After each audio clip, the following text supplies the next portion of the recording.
چلتے چلتے ان کے پیروں میں چھالے پڑ گئے۔ راستے میں ان کو چنے کا ہرا کھیت نظر آیا۔ شوہر نے اپنی بیوی سے کہا تم یہاں ٹھہر جاؤ، میں چنے کی تھوڑی سی بالیں توڑ لاؤں تاکہ ان کو کھا کر طاقت آ جائے۔ یہ کہہ کر وہ چنے کی بالیں توڑ لایا، مگر جیسے ہی اس کی بیوی نے چنے کی بالوں کو ہاتھ لگایا وہ سوکھ کر گھاس بن گئی۔ کئی مرتبہ شوہر نے چنے کی بالیں توڑی اور ہر مرتبہ اس کی بیوی کے ہاتھ لگاتے ہی وہ گھاس بن گئی۔ دونوں گھاس کو پھینک کر آگے چلے۔ راستے میں بہت بڑا گنے کا کھیت نظر آیا۔ میاں بیوی دونوں بھوک اور پیاس سے بےتاب تھے، گنے کو دیکھ کر بے قرار ہو گئے۔ بیوی نے شوہر سے کہا تھوڑے سے گنے توڑ لاؤ۔ جب وہ بہت سے گنے توڑ کر لایا اور بیوی کے ہاتھ میں دیے تو وہ کانے یعنی سرکنڈے بن گئے اور دونوں بہت گھبرائے اور ان کو پھینک کر آگے چل دیے۔ آخر یہ شخص ماما بیوی کے اپنی بہن کے شہر میں پہنچا۔ بہن مل کر بہت خوش ہوئی۔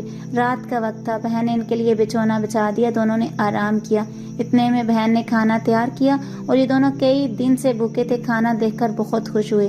جیسے اس کی بیوی نے روٹی کا ٹکڑا توڑا، کیا دیکھتی ہے کہ کھانے میں سے سخت بدبو آ رہی ہے، کھانا سڑ گیا ہے۔ عورت اپنا سر پکڑ کر بیٹھ گئی اور کہنے لگی اللہ، اب ہم کب تک بھوکے رہیں گے، ہماری جان نکل رہی ہے۔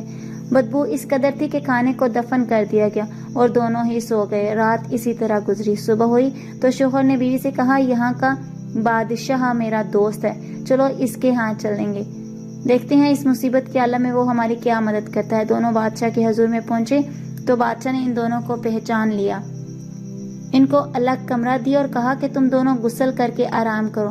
بادشاہ نے حکم دیا کہ ہمارے مہمانوں کو 7 رنگ کا کھانا بھیجو۔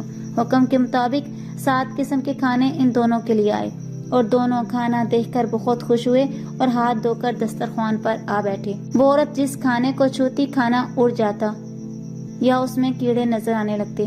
اس کا شوہر حیران ہو گیا کہ یہ کیا ماجرا ہے، اگر ہم بادشاہ سے شکایت کریں گے تو بادشاہ ناراض ہوگا، کھانا تازہ بھیجا ہے اور تم بدنام کرتے ہو۔ وہ بہت گھبرایا اور بیوی سے کہنے لگا اب میں کیا کروں۔ دونوں کھانا لے کر باہر گئے اور زمین میں دفن کر دیا اور باہر صحن میں بیٹھ گئے۔ اس عرصے میں بادشاہ کی لڑکی اور بیوی غسل کرنے جا رہی تھی۔ دونوں نے اپنے گلے سے چندن ہار اتار کر کنٹی پر ٹانگ دیے۔ جو ہی ہار ٹانگے فوراً کنٹی نے ہار نکل لیے۔ یہ ماجرا دیکھ کر بادشاہ کی بیوی اور بیٹی سخت تعجب زدہ ہوئیں۔ وہ عورت بیٹھی دیکھ رہی تھی، گھبرا کر اپنے شوہر کے پاس گئی اور کہنے لگی اب خدا خیر کرے۔ اس کے شوہر نے پوچھا کیوں، کیا ہوا؟ تب اس نے چندن ہار کا واقعہ سنایا اور کہا جلدی سے یہاں سے چلو، ایسا نہ ہو کہ بادشاہ ہم کو قید کر لے اور قتل کرا دے۔ دونوں بغیر اطلاع کیے بادشاہ کے ہاں سے چل دیے۔ چلتے چلتے وہ دریا کے کنارے پہنچے اور وہاں جا کر دونوں میاں بیوی بیٹھ گئے۔ شوہر نے بیوی سے کہا کہ یہ نہیں معلوم کہ ہم سے کیا خطا ہوئی ہے جس کی وجہ سے ہم پر اتنا عذاب نازل ہو رہا ہے۔ بیوی نے کہا کہ مجھ سے ایک گناہ ضرور ہوا ہے، وہ یہ ہے کہ جب تمہارا بھائی ملازمت کرنے پر دیس گیا تھا، کافی عرصے سے وہ لاپتہ رہا، جس کی وجہ سے تمہاری بھاوج نے عمل کیا اور سچ مچ تمہارا بھائی واپس مال و زر کے ساتھ آ گیا۔ تمہاری بھاوج نے 10 لڈو بنائے اور 10 بیویوں کی نظر دلوائی اور لڈو تقسیم کیے، اور وہ ایک لڈو میرے حصے کا لے کر آئی تو میں نے وہ لڈو نہیں کھایا اور یہ کہہ کر واپس کر دیا کہ ہم ایسے اینٹ اور پتھر کھانے والے نہیں ہیں جب سے ہم پر مصیبت نازل ہوئی ہے۔ شوہر نے کہا کہ کمبخت تو نے ایسے غرور اور تکبر کے الفاظ کہے، توبہ کر اور معافی مانگ تاکہ ہم کو اس سے نجات ملے۔ اس عورت نے وضو کیا، نماز پڑھی اور رو کر دعا کی کہ اے بنت رسول صلی اللہ علیہ وآلہ وسلم، اس مصیبت کے عالم میں میری مدد کیجیے۔ اس کے بعد اس نے دریا سے ریت لا کر لڈو بنائے اور اس پر 10 بیویوں کی نظر دی۔ یہ اجاز جناب سیدہ اور جناب زینب اور ام کلثوم، وہ لڈو موتی چور ہو گئے اور یہ دیکھ کر دونوں نے درود پڑھا۔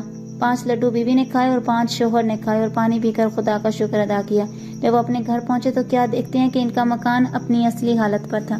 سب بچے زندہ اور سلامت کھیل رہے تھے، نوکر چاکر اپنے کام کاج میں مشغول تھے۔ ماں باپ کو دیکھ کر بچے بہت خوش ہوئے اور وہ بھی بچوں کو دیکھ کر بہت خوش ہوئے۔ اے میری بیویوں، جس طرح آپ نے اس عورت کی خطا معاف کی، اسی طرح مومنوں کی خطائیں معاف ہوں اور ان کی دلی مرادیں پوری ہوں۔ اللہ سے دعا کیجیے کہ بے اولاد کو اولاد دے، قرض دار کو قرض سے نجات عطا فرمائے اور مصیبت زدہ کی مصیبت دور کرے۔ بطفیل محمد صلی اللہ علیہ وآلہ وسلم، آل محمد صلی اللہ علیہ وآلہ وسلم کی ہر جائز حاجت کو پورا کرے، آمین ثم آمین۔ آج کی اس ویڈیو میں اتنا ہی۔ اگر آپ کو میری ویڈیو اچھی لگی تو لائک اور شیئر کیجیے گا۔ اپنا بہت سا خیال رکھیے گا، مجھے اپنی دعا میں یاد رکھنا مت بھولیے گا۔ ملتے ہیں اگلی ویڈیو میں، تب تک کے لیے اللہ حافظ۔